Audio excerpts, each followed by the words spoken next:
Bugün çox nadir halda doğruluq payına sahib olan bir ifadə haqqında danışmaq istəyirəm. Bu da hər şeyin ən gözəli çətin yoldan keçir ifadəsidir. İnsanlar çox vaxt bu ifadəni münasibətlər haqqında, iş haqqında, karyera haqqında və ya həyatın hər hansısa bir etapı haqqında danışanda istifadə edirlər.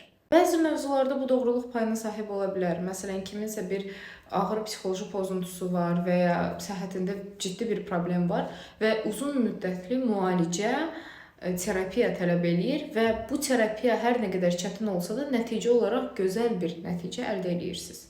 Amma əgər mövzu münasibət və ya peşə seçimidirsə, bəzən bir şeyin sizə çox çətin gəlməsi onun dəyərli olduğu mənasına yox, onun sadəcə sizə uyğun olmadığı mənasına gəlir. Əlbəttə ki, istisna hallar var. Mən hal-hazırda hər münasibətin keçdiyi krizis dönəmləri nəzərdə tutmuram. Amma əgər bir münasibətin içində qaldığınız təqdirdə daim çətinlik çəkirsinizsə, daim narahatlıq yaşayırsınızsa və ya bir peşə ilə məşğul olanda heç vaxt ondan zövq aldığınız bir məqam olmursa, həmişə özünüzdən keçərək və özünüzü məcbur eləyərək bəzi şeyləri eləyirsinizsə, demək ki, bəzi şeyləri dəyişmək lazımdır.